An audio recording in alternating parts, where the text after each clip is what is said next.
Bayangkan, kalian berdiri di tengah hamparan gurun pasir yang luas. Sejauh mata memandang, cuman pasir dan panas yang menyengat. Tutup mata kalian, fast forward 60 tahun kemudian, dan di depan mata kalian lihat kota paling futuristik di dunia, Dubai. Dan bagaimana transformasi luar biasa ini terjadi. Semua ini dimulai dari tahun 71 dengan dibentuknya Uni Emirat Arab atau Uni Emirat Arab. Itu belum terlalu lama loh, sekitar 53 tahun yang lalu.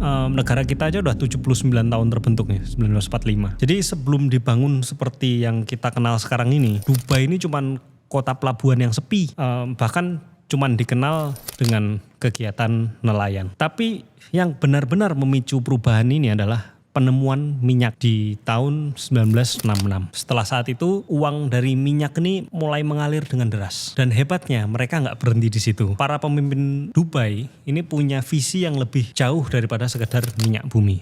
Oke, jadi Uni Emirat Arab ini sebenarnya bisa aja dengan mudah tetap jadi negara super kaya sebagai pengekspor minyak. Tapi Dubai punya rencana yang berbeda. Siapa di balik visi ini semua? Sheikh Mohammed bin Rashid Al Maktoum, penguasa Dubai. Dia sadar bahwa minyak ini nggak akan bertahan selamanya. Dan mereka tahu mereka nggak bisa cuman bergantung sama minyak. Dan mulai tahun 90-an, pemerintah Dubai itu mulai mendiversifikasi ekonomi dan membangun Dubai sebagai pusat global untuk pariwisata dan bisnis. Putusan ini sangat berani ya, karena di tahun 1990-an, Dubai ini meluncurkan visi-visi besar mereka untuk proyek-proyek besar yang pada saat itu tampak mustahil, seperti Burj Al Arab, Palm Jumeirah, dan sampai Burj Khalifa yang kita kenal sebagai gedung tertinggi di dunia. Tapi ini bukan cuma soal membangun gedung pencakar langit ya. Dubai ini ingin membuat brand atau citranya sebagai kota yang mewakili kemewahan, modernitas, dan kemegahan. Jadi mereka ini berupaya bukan hanya menjadi soal destinasi bisnis dan destinasi wisata, tapi juga simbol gaya hidup mewah dan futuristik. Jadi Dubai ini punya visi untuk membuat sebuah konsep dan reputasinya sebagai kota global yang unggul di banyak bidang, terutama di aspek kemewahan dan inovasi. Tapi kenapa sih Dubai as a brand dan branding itu penting? Branding ini membentuk citra dan reputasi. Karena branding sangat kuat, Dubai ini berhasil menonjol di antara kota-kota besar lainnya. Jadi nggak hanya menarik wisatawan, tapi juga investor dan perusahaan global untuk mengembangkan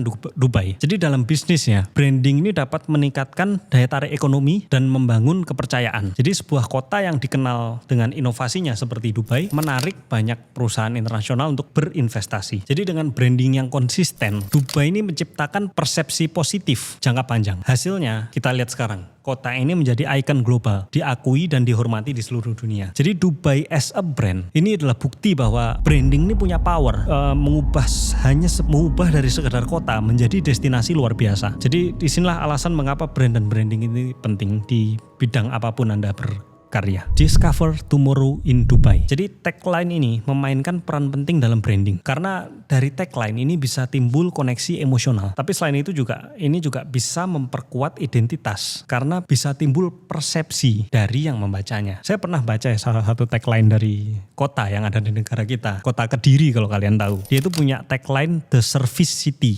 Saya juga gak paham. Kediri, The Service City. Coba kalau saya reverse engineer gimana terjadinya tagline itu ya. Mungkin Kediri, kota pelayanan, karena pelayanan apa? Service. Oke, Kediri the Service City. Jadi ini adalah contoh penggunaan tagline yang buruk. Jadi yang paling menakjubkan dari kota Dubai ini adalah betapa cepatnya semua ini terjadi. Dubai cuma butuh kurang dari 30 tahun untuk bertransformasi dari kota pelabuhan yang dikenal dengan aktivitas nelayan menjadi metropolis seperti Dubai yang kita kenal sekarang ini. Bagaimana semua ini bisa terjadi begitu cepat? Jawabannya terletak pada perencanaan strategis Dubai yang agresif. Jadi para pemimpin Dubai ini nggak ragu ya untuk mendatangkan talenta-talenta SDM asing. Faktanya memang 90% dari populasi Dubai ini terdiri dari ekspatriat seluruh dunia. 90%. Luar biasa. Dan mereka bekerja di berbagai bidang. Dari teknik sampai keuangan. Jadi mulai pekerja kasar sampai pekerja. Mereka juga membangun infrastruktur secara besar-besaran. Bandara, jalan raya yang luas, sampai pelabuhan-pelabuhan untuk yah-yah mewah orang kaya.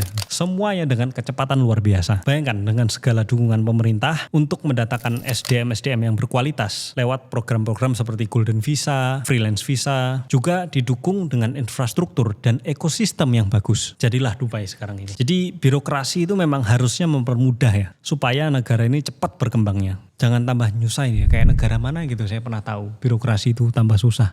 Negara mana ya? Kalian ada yang tahu nggak? Tapi lucunya ya orang-orang di sekitar saya itu banyak yang menormalisasi ribetnya birokrasi.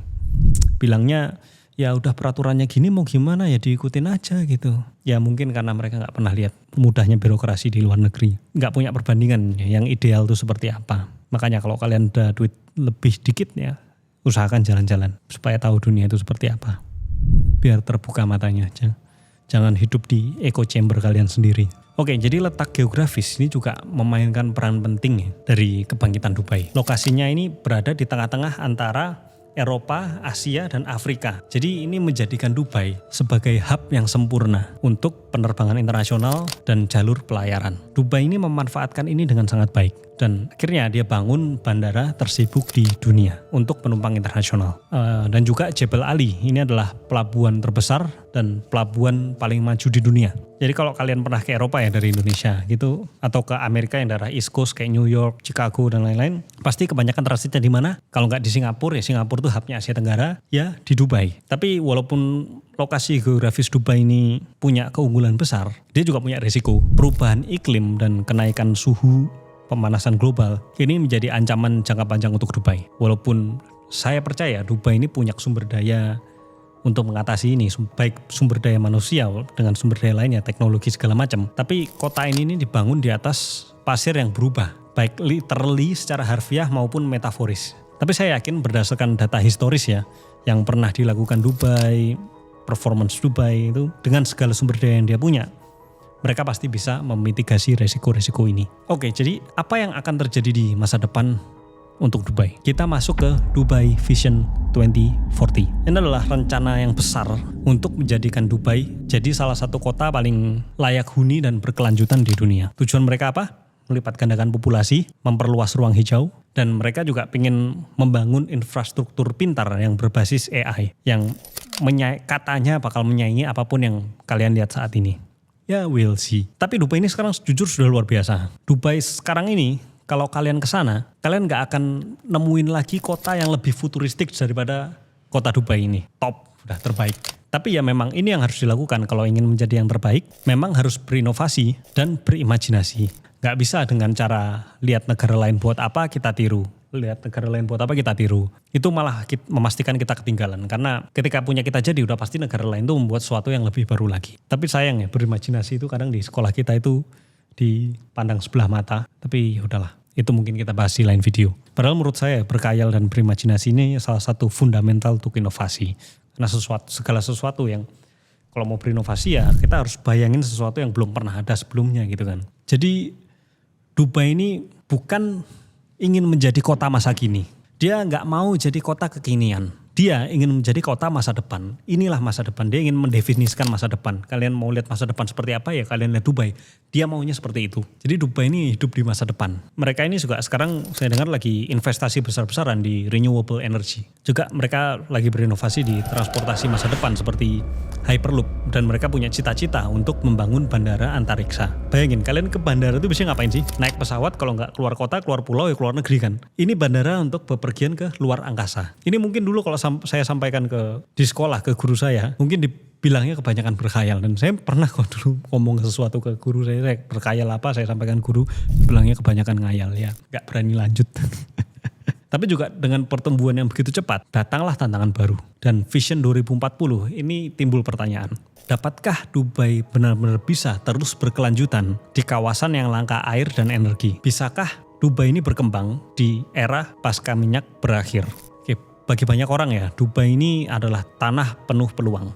Land of opportunity. Dubai ini adalah kota di mana kalian bisa menikmati gaya hidup mewah, pendapatan bebas pajak, dan menikmati salah satu kota paling aman di dunia. Dari belanja kelas dunia sampai hiburan tanpa akhir. Dubai ini menawarkan kehidupan impian bagi banyak pendatangnya. Pariwisata meledak, jutaan orang datang setiap tahun untuk menikmati mulai dari pantai, gedung-gedung pencakar langit, dan hotel-hotel mewahnya. Dubai ini berhasil menjadikan dirinya sebagai surga di padang pasir. Kota di mana segala sesuatu hal bisa terjadi. Dan bagi banyak orang, ini sudah menjadi kenyataan.